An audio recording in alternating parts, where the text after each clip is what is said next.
Allahu Akbar, Allahu Akbar, Allahu Akbar, Allahu Akbar, Allahu Akbar, Allahu Akbar, Allahu Akbar. Nöbette hem de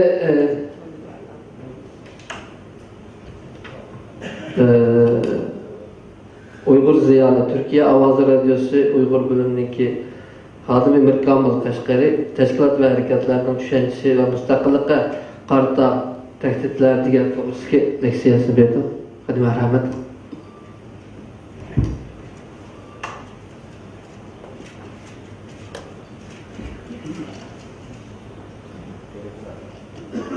Elhamdülillahi Rabbil Alemin. Salatu vesselamu ala Resulina Muhammedin ve ala alihi ve ashabihi ecmaîn. Assalamu alaikum, hürmetli kandaşlar. Benim bu temamı geçkin yağı Doktor Erkin Ekrem hem Üstad Doktor Abdullah Türkistani sungan temi bilen asasen okuşuptu. Hem benim biraz zağırtımda, kıldırak toluklarım bulab qas ecbime istep kıldı. Bulması ustadına ait etraflık ilmi bir şekilde sunup olgan temini. Hem bu temalarına ait birbirine pek yakın ki mezmucattı. Şu açıklaması ya ki nimesi olab qağıdaki. Fikir degenden meni tushundiğim bir ideologiyani ko'rsatishi lazım. Teşkilatın fikri müstakilligi degan onun ideologiyasının müstakilligi yetekçi diyesi. Ama hazırki bizim Şarkı Türkistan teşkilatlarının hiçbirinde yetekçi bir iddia yaratılganlığını yaratıldı deb oylamam. Yoktur. Onda alganki men bevosita teşkilatlarının kurulması, hazır faaliyetlerini qanday qilsak aktifroq texnik faal alga ekkan oldu. Şu vaqt to'xtaldi. Endi mening qarashimcha bizga teşkilatlarımızga nisbatan en muhim xavf hazır tehdit özden keladi. Özden kelgani nima desa faal ketirtib bir izida to'xtab qolish. Yani faolligini yo'qotish. Bu teşkilatının özden kelayotgan, hazır mavjud bo'layotgan eng çok xavfimiz shu. Endi chet eldagi 60 yillik teşkilatçılık tariximiz qisman ijobiy natijalarni hisobga olmaganda shundoq bo'lib keldi.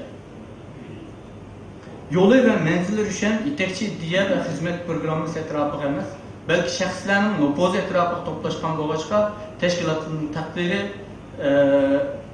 ve kelgüsümü aşı nopoz sahiplerinin egispes kısmeteki takdirlaş buluştan kutuladı.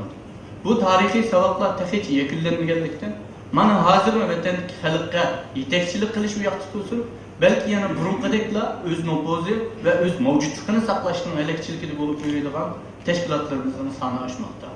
Kelipleşip enaneleşken belgelik bir kanç türlük faaliyetli davamlaştırış bilen özünü bezlep gelmekte. Bunun tüp sebebi yanına teşkilatçılıkka ciddi karamaslıkla bir takılıdır. Şu birinci bulup bir yerde her kaysi teşkilat vekilleri ve hadimleri teşkilatçının intayın yüksek ciddiyet, samimiyet ve daim tıpırlak turduğun tınımsız ruh talep kıldığanlığını takiplemek için. Teşkilat kurganlık uluk hizmet kılıp etkenlik emas. Belki uluk hizmetine en tehe öz üstüge ilişkin yetkigallık ve tunç kademini besişka temşergelik buludur. Teşkilat kurganlık ve teşkilatka a'za bolganlık bütün halkka yetekçilik kılışını ve özünün bütün halkka ülgü bolalaydıganlıkını dava kılganlık. Şunu unutmasımız gerek ki Adem'in ülgüsü Muhammed sallallahu aleyhi ve sellem'in İslami hareket metodunu Uygurlardan ibaret mezlum ümmetinin azatlık hareketi bilen bir gevdeleştirip yolu ve menzili düşen bir yetekçi iddia yaratmayı ve onu özümüzge mükemmel şekilde özleştirip kalp ruhumuzunu ölçmeyi köyüp durduğun davanın ışık otunu doldurmayı durup bir kademle alga basamayız.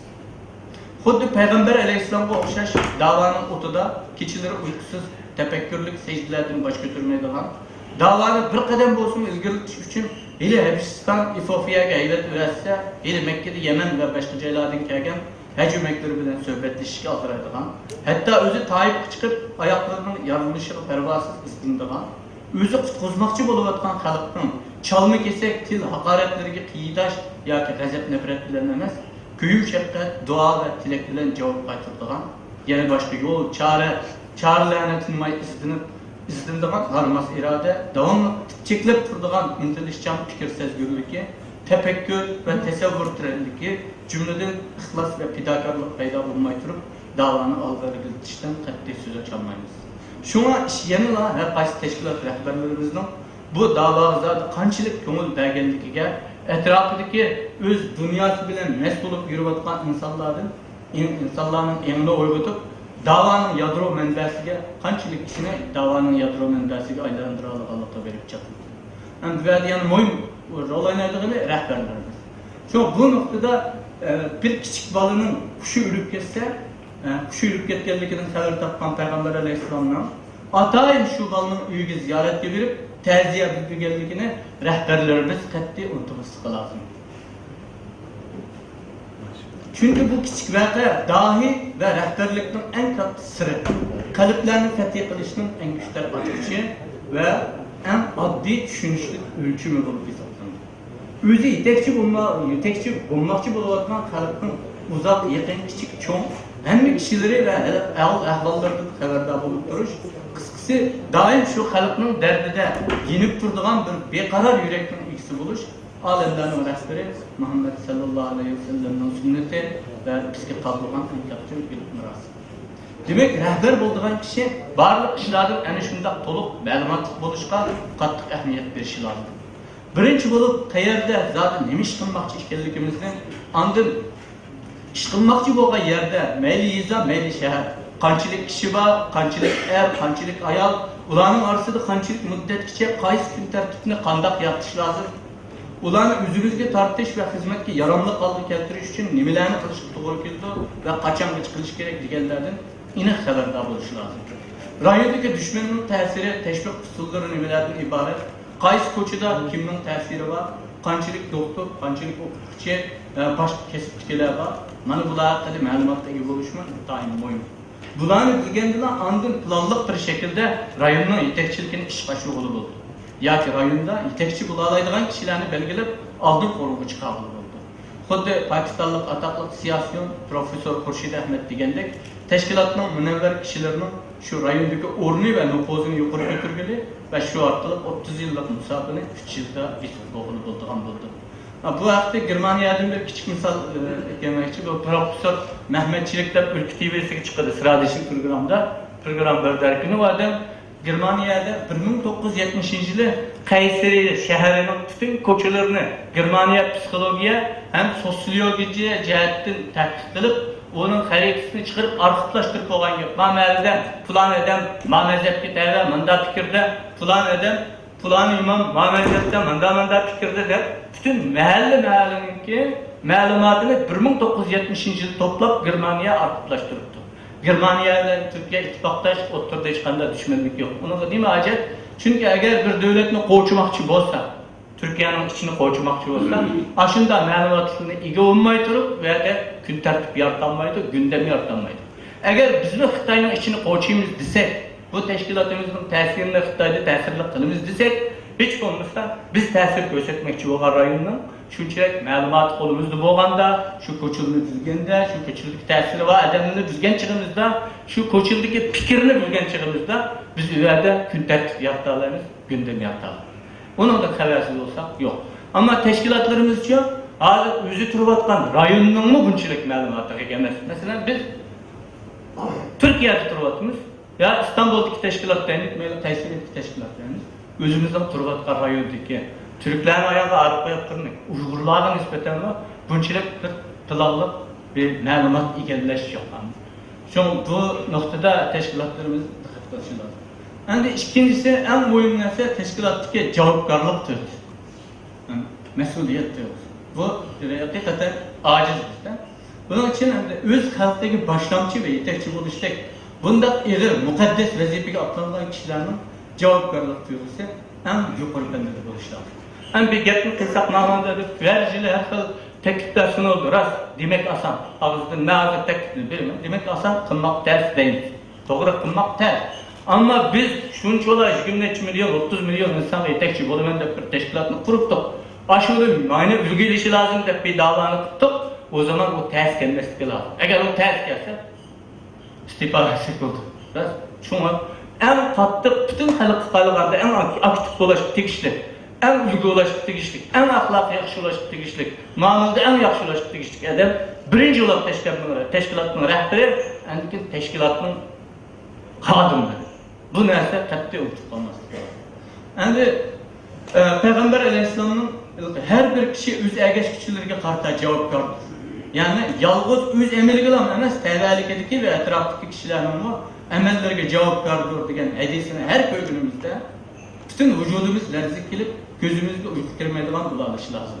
Xuddi Xulafai Raşidin'e okşaş cevapkarlık duygusunu esirginde kuş bop kessem ço, kaşki tuprak bop kessem ço deb nala kılıp öz üstüdeki mesuliyetinin ne kadar ağırlığını his kılalaydıgan men turvatkan muşu Zeytinburnu'daki yoki Sapaköy'deki qarindoshlarımның amallaridan men ve javobgarlik ta'tilime bularga agar men to'nib yetgan shu haqni yetkazmasam ularni shu mazlum ummatni Xitoyning zulmidan qutqizish uchun qo'ldan kelishicha xizmat qilishdan iborat eng muqaddas diniy ham milliy vazifasini to'nitib sepga qatmasam yalnız bularning emas vatandagilarni shu sepning avangardlariga aylantirishga erishmasam qiyomatda ularning qo'li mening yoqamda bo'ladi.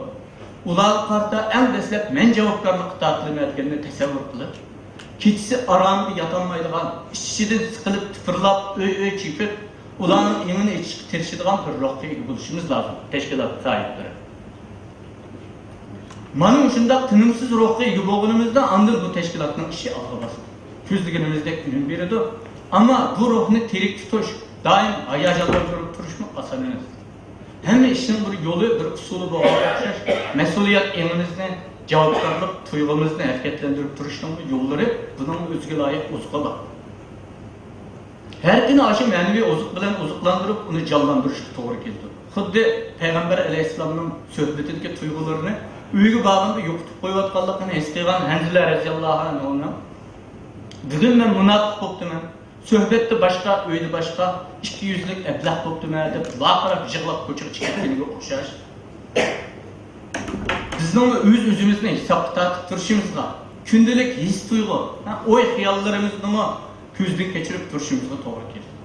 Javobgarlik ruhimizning birdan-bir manbasi bo'lgan Qur'on Karimda o'qiganimizda va lanas'alannal mursalin payg'ambarlarning javobgarlikka tortildi degan oyatlarni ko'rganimizda Peygamberlerge okşaş Allah'ın en sevimlik bendileri cevapkarlık tatlığa yerde menşu degenini oylap, içivatkan işimizin yerimizi taşlap, derhal bir kardeşimizin yeneri yürüp, gel kardeşim. Birden bolsunu ahiret, vatan millet aldı ki, mesuliyetimizde sözlü şeyle, nime kılalayımız birlikte oylu şeyle değişik aldıraydığa, bulalışımızga, cümleden her günü ruhumuzda uzuklandırış bilen birge, merdin şekilde emri hareketki ütküzüp duruşu doğru geldi. Ama bu cihette Peygamber Aleyhisselam'ın hayatıdır. Her esliginimizde, mesuliyet inimizde kaytıdın bir hayatı küçük yıkıldığın intihayın kıymetlikleri verdiğini esitip ötmek için. Hemen bunu bilişimler mümkün. Peygamber Aleyhisselam daim Abdullah İbni Mesud Raziyallahu anh onu kıçkırıp bekledip Kur'an tilavet kılıp anlaydı. Yani dırkıtır, yani Abdullah İbni Mesud Raziyallahu anh'ı Kur'an tilavet kılıp belirtip فَكَيْفَ اِذَا جَئْنَا مِنْ كُلُّ اُمَّةٍ بِشَهِيدٍ وَجِئْنَا بِكَ هَؤُلَاءِ شَهِيدًا diyen ayet geldi. Yani seni oylayın ki biz her bir ümmetten bir guvahçını keltirgen ve Allah'ı seni guvah kılıp turguzgan çıkımızda kanda bulmak için diyen ayet kelgende Peygamber Aleyhisselam'ın boldu kıydın ey Abdullah, boldu kıydın deyip doğup gittiğini anlattı. Abdullah İbni Mesud Raziyallahu anh'ı beşini götürüp kalırsa Peygamber Aleyhisselam taramlayıp yıkılıp gidip bakır. Demek Peygamber Aleyhisselam'da bir zatının kıyamet günü guvahlık tartıldığanlığını oyladığında yürek bağrı mundek erip taram yaşları kuyup ketken yerde bizden kanda buluşu lazım. Aşı mesuliyet duygusu için bizler netçi geçe, netçi ay yaş köksekme azlık kıldığanlıklarını oylaşıyoruz. Bu vakanın her ketim eski ağırımızda mesuliyet ve cevapkarlık duygularımız kaytıdan canlanıp faaliyet ruhumuz hareket ötüşü lazım. İnşallah manım şundak manevi uzuktan ayrılmayı her günü bir ketim eslep duruşunu özümüzden turmuş desturumuzla aylandığın çığımızda teşkilatlarımızın hizmetleri bu künsür algabası devam oldu. Allah'ın yardımı ve inayeti gelişip ahirette kalbini çokum kalıp getirebildiğin salayetliği bulunur.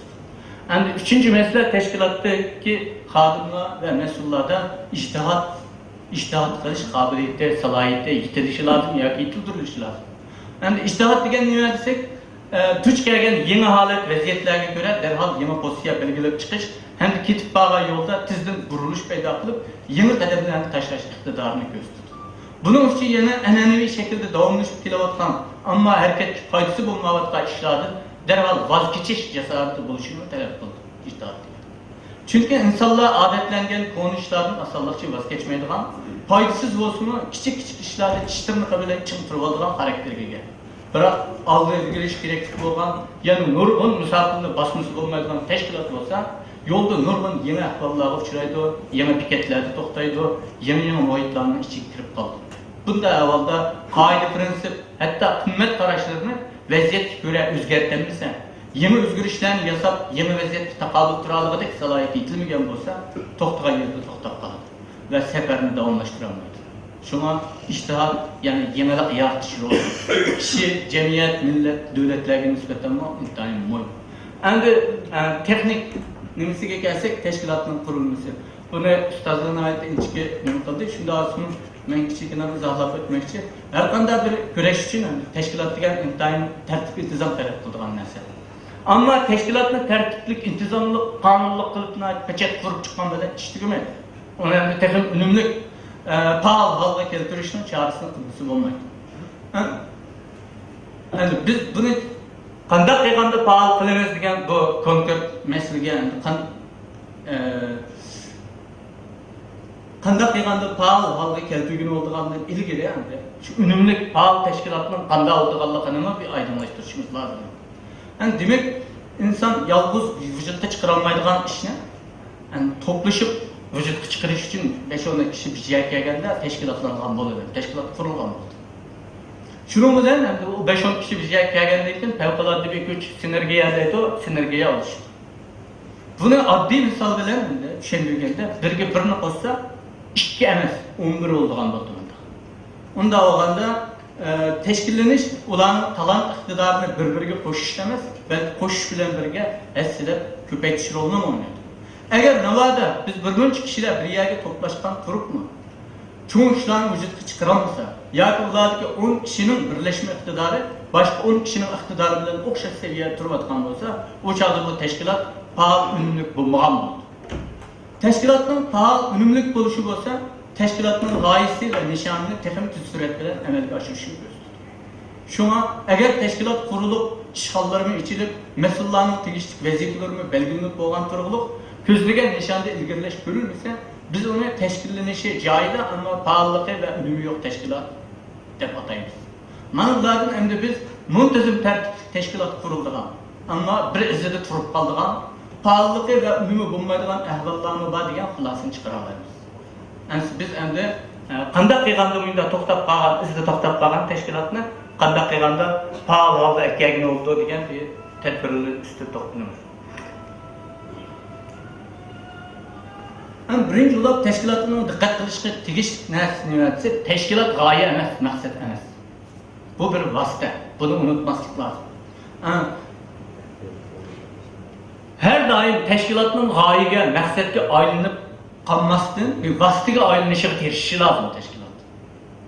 Dunyodagi nurg'un tashkilotlar doim degidek duch kelib turadigan xavflarning birisi shu. Tashkilot g'oyaga aylanib qolgan ish. Natijalik shaklda kengayib taraqqiy qilib ketib, oxirida tashkilotning o'zi aslidagi g'oyaga aylanib qolishga boshlaydi. Shuning bilan muayyan bir g'oyani va nishonni ishga oshirishga xizmat qilish uchun qurilgan tashkilot uzun o'tmaylar xizmat talab qiladigan, boshqalarning o'ziga xizmat qilishini va bosh egishini talab qiladigan bo'lib qoldi. Natijada qo'lidagi imkoniyatlar, vaqt, iqtidor, iqtizod qatorliqlarning asosiy ko'p qismi aslidagi g'oya va nishonni olg'ilga o'tish uchun emas, balki tashkilotning mavjud nupozini, hozirgi o'rnini qo'g'dash uchun ham sarf qilingan bo'ldi. Ham tashkilotning butun qiyg'ashi qanday qilsam ma'lumot oldiki navtumni saqlayman, obro'yimni ko'taraman bo'ldi. Nishonga yetmay bo'lmaydi. Agar tashkilot g'oyaga aylanib qolgancha. Buning oldini olish uchun qanday qilamiz deganda, tashkilot mas'ullari va xodimlari cho'qim yuqorqi nuqtani asli tutishi. Har doim qo'lidagi imkoniyatlarni, ya'ni iqtidor, vaqt, kishilik iqtidor, aktivlik, odam kuchi qatorli vositalarning qanchalik qismini tashkilotning mavjud holatini, nupozini saqlab qolishga, yana qanchalik qismini tashkilotni olg'a ilgaritib, g'oyaga suratini tizlashtirishga iste'mol qilinayotganligini ko'zda ko'chirib turishi. Doim shu muhim nuqta ustida fikr yuritish lozim. Bu meyli kichik, meyli cho'ng, meyli yezi, nahiye, shahar, davlat, rayon xarakterli xalqaro har qanday tashkilot en deslep ehmiyet vermesi bulmaydıgan teşkilatın birinci asaslık nuktası. Mesela biz ma'lum joyga bormoqchi bo'lsak, avtomobilning şoförü bo'lmasa, ko'zga yey paranmaymiz. Avtomobilda may bo'lishi lozim, toklari qachilangan bo'lishi lozim. Shunga o'xshash mesela endi yana bir haqiqatning bor, doim bizning turmushimizda uchqab turadigan. U nima desa, avtomobilninki mashinamizning hamma ehtiyoji to'liqlangan, yo'lovchim o'tirib bo'lgan, shoförning qo'li rolda putumayga besayotgan, avtomobilning motorini bo'lishiga ovoz chiqarib guruldayotgan, may ko'ydirib is chiqarayotgan, lekin avtomobil o'z o'rnida turgan, ma'noda. Bunda avvalni ko'ramiz, qaraslar ovozga turdi joy. Ko'zlagan yo'nalishga qarab u avtomobilni to'g'ri xodga sanmasa, xodga sağandan keyin mangdi. Shu xodga sanmaguncha u avtomobil mayli qanchalik may ko'zlasa, ko'ydirib joyida turdi. Ovoz chiqardi, is chiqardi hatta, ammo joyida turdi. Shunga bu misolni biz tashkilotlarimizga tatbiqlab birinchiga o'ylanishimiz lozim. Acaba tashkilotlarimiz shunda yo'lda to'xtab qolgan, vaqirayotgan mashinaga o'xshatindi degan. Men bu yerda endi tashkilotning amaliyot taqozollarini, ehtiyojlarini rad qilmayman, rad qilayotganim yo'q. Balki qo'ldagi imkoniyat va vositalarni ishlatishning tanosibi, tanqinligi, yo'nalishi va mo'yinligini ta'kidlashga tirishyapman. Mana bular faol va unumli tashkilotga nisbatan sal qarashga bo'lmaydigan, doim inchiklik bilan hisoblashni taqozo qiladigan birinchi nuqtalik asos. Endi ikkinchisi kelsak, tashkilotning xizmatini to'g'ri taroziga silib, to'g'ri mo'ljallash. Yani ikinci qadamda bizning qiladigan ishimiz nima deganni atrofli oydinlashtirish kerak.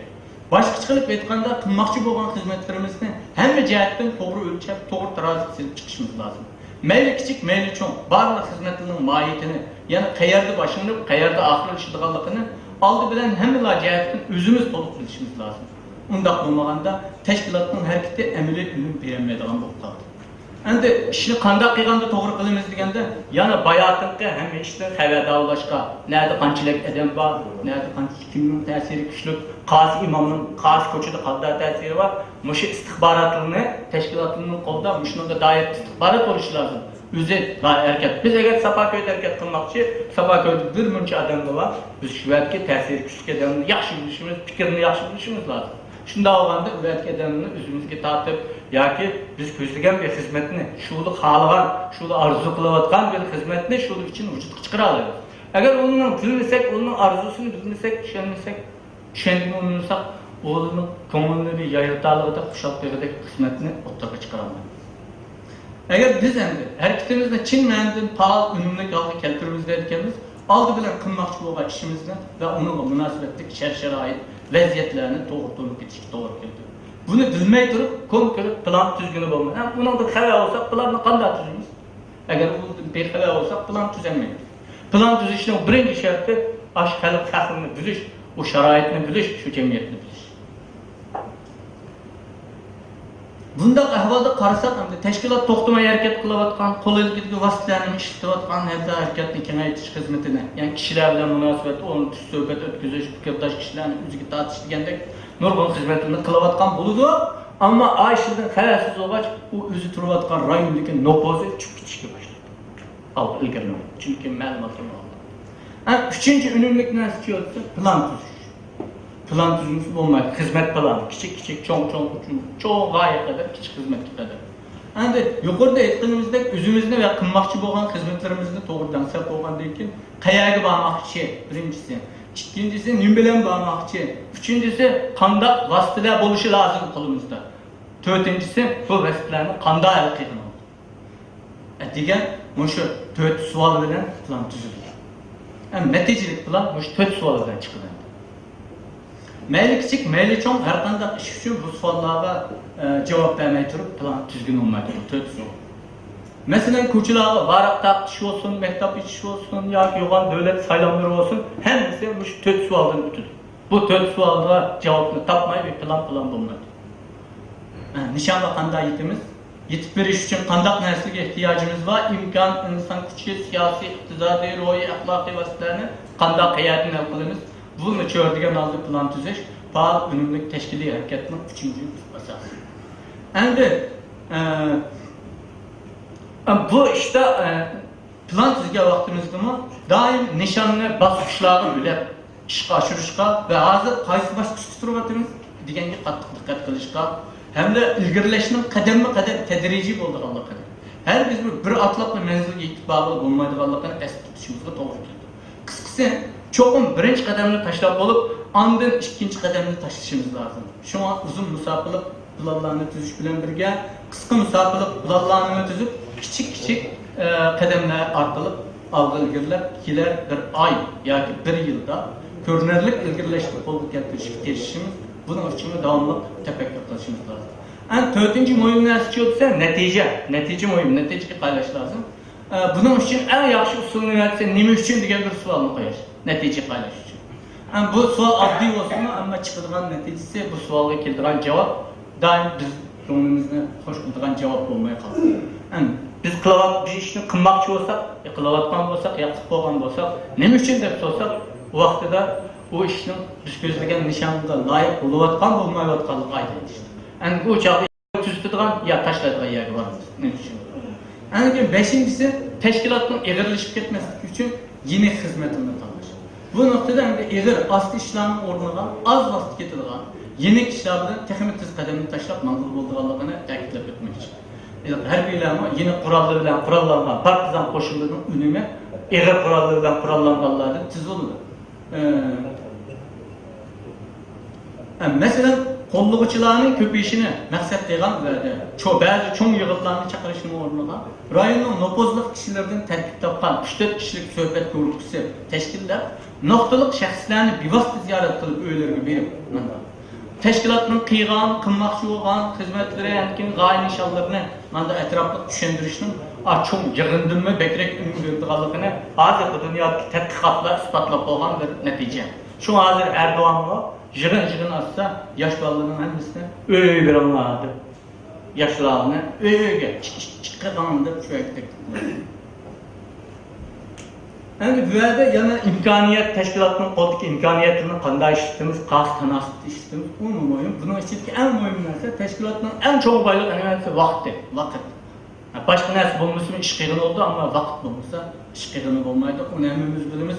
Shunga vaqtga nisbatan hech bo'lmasa vaqt isrof bo'lmaydi deydigan ish yo'q. O mumkin emas. Vaqt cho'qim isrof bo'ldi. Ama biz shu isrof bo'lish nisbatini azaytsak ham tashkilotdagi unum oshirgan gap. 7-inchisi esa odam kuchi. Qo'limizdagi odam kuchi. Har qanday bir faol unumli tashkilotga nisbatan vaqtdan qaslan eng cho'ng boylik, eng qimmatli mablag' odam kuchi bo'lib hisoblanadi. Yana bir ma'nodan inson bilan vaqt bir butun deyishkim bo'ldi. Chunki inson oxirqini uzganda vaqtni oxirlashadi. Demek hareket kitabi, vakit ve hareket sunulgan fırsat qatarlıklarının hammasi mahiyette insan gücü bilen öz başını tapıdır. Yama yeri hem de teşkilatın yadrosu hesaplanılan bu insan gücü birbirine qat'iy o'xshamaydi. Şu ba'zida ya bu insan degan bilan birlashib ish qilish qat'iy mumkin emas deydigan yerga olib qo'ydi bizni. Biroq Allohning cheksiz ilm hikmatining siri yana shu yerdaki Allah aile, cemiyet, millet ve devlet dairesida o'xshash bo'lmagan taqozo ehtiyojlarni paydo qilib, uni o'rtaqlikning vositasiga aylantirish orqali bu xilma-xil insonlarni bir-biriga bog'laydi, birlashtirib tashkilot, jamiyatlarni maydonga keltirdi. Mayli islomiy, mayli g'ayri islomiy, dunyodagi butun harakatlarning eng muhim sarmoyasi va birdan-bir xitob objekti insondan iborat bo'ldi.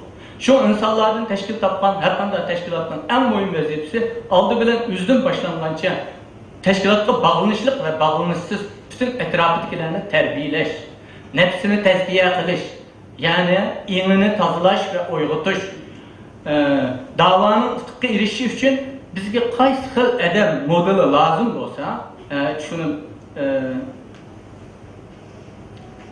shu xil alaylikli insonlarni tarbiyalab yetishtirish bu eng muhim. Demek insan yaxshi bo'lgan chog'da tashkilotning a'zolari atrofidagi insonlarni o'zimiz xohlagan shaklda tarbiyalagan chog'imizda sifat safosini asra olgan chog'da tashkilotning unumi oshadi. Ammo mana bu nuqtadan qaylaganda tashkilotdagi va atrofidagi insonlar endi 5 yilning oldida qaysi saviyada bo'lgan bo'lsa, 5 yildan keyin yana o'xshash saviyada turayotgan bo'lsa, tashkilotdagilar yoki biz xizmat qilayotgan insonlar o chog'da bu tashkilot izda turgan bo'ldi, natijasi bo'lmagan bo'ldi.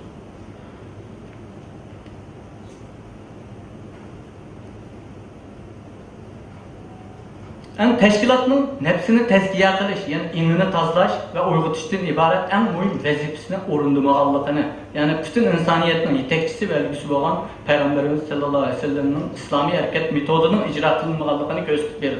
Eğer etrafımızdakinin seviyesi yükselmese, teşkilatdakilerimizin seviyesi yükselmese, biz bu vakti tezkiyatın nefis degende kılmadık degan gap taşıdık. Yani bu herkesmen terbiyeleştiren teşkilattaki azalar, rehberler yılda bir katımdan diploma alsın deganlik emas. O da özünün cemiyetteki vazifesinde orunduşida ülgülük rolünü qanday jari qildi. O adamı görüp qanchalik adam ta'sirlandi axloqda, cemiyette. Rehberlerimiz teşkilattaki insanlarını qo'l ostida ishlayotganligini, özünün qimmatli insan ekanligini, aş adam nurgun xalqqa foydali ish qila oladiganligini rehberinin vazifesi onu his qildirish teşkilatdagilarga. Boshqa narsa emas. Aş vazifesini o'rinday oldimi? O'rinday olmadi. Olmaydi. Yani biz bunun kişilik terbiyenin, yani teşkilatın içki taşki terbiye programının ne kadar mühimliğini görüp alamayız. Onda da kişi özünü ve etrafındakilerini qanday yetiştirip çıkışı lazım. Bu intayın etrafta to'xtalması olmaydigan uzun bir tema. Veya da fakat azalarının talant iktidarını yukarı götürüş için ularning ayıp nuqsonlariga emas, ortiqchiliklarga diqqat qilish, diqqatni merkezleştirishning ne kadar mühimliğini ta'kidlash bilan kifoya qilamiz terbiyega kelganda. Şunu unutmaslık gerek. Her kandak insanın artıkçılığı veya kemçilliği buldu. Eğer kardeşimizin kemçilliği istevilişinin ornala artıkçılıkları ve dikkatimizni merkezleştirdiğin bolsa, onun talant iktidarlarını tehim cari kıldıralımız. Bunun bilen birlikte yana devamlı ügünüşke ihtiyacımız var. Teşkilat gelmeden ügünüş olmalı. Çok ügünüş lazım, çok kitap görüşü lazım. Ügünüş arkalık seviyemizni yukarı götürüp kalmayı, özümüzde yok olan iktidarlarını peyda kılamayız. Şunu katli unutmaslıkınız lazım ki, Allah sınamakçı boğan her kandak kişinin sınaktan öteligide talant iktidar ata kılıp andın sınakta düçar kıldı. Çünkü sınaktan öteligide güç kuvvet vermeye durup sınaş Allah'ın adaletine kılır. La yekellifullahu illa. Şuna biz Uygurlar eğer Xitayning mustamlikisi bolup keliştek eğer sınakta düç kelgen olsa, bizge bu sınaktan öteligide güç kuvvetten Allah birin ata kılınganlığa işinişimiz lazım. Bizge Allah birin berilip oldu. Xitayning yengadigan güç, bizge Allah berip olap erken Xitayga mustamlik kıldı bizni. Bunun da işenmesek imanımızda Allah'a olan işenişimiz acizlaşkan oldu. Bizning vazifemiz nima? Teşkilatning vazifemiz nima desa, aşı Allah muşu Xitayning mustamlik kılışdan ibaret bu sınakta düçar kılışdan ilgili bizge bergen, vücudumuzga yerleştirip etken şu talant iktidarını teşkilatlarımız barikap çıkarıp, otturga çıkarıp hareket kısaldı. Bizning her bir kişinin özünün mesuliyetini, özdeki şu güç kuvvetini çıkış hareket kısırış. Mana muşunda, muş işençini turg'uza olgan chig'imizda inşallah işlerimiz aldığı vasıta Allah teşkilatlarımızı pasif, to'xtaq teşkilatga aylanib qilishni saqlasin. Yalnız Şarkı Türkistan'da emas, bütün İslam dünyasına meşgul oladigan salohiyat ato qilsin. Hammalarga rahmat.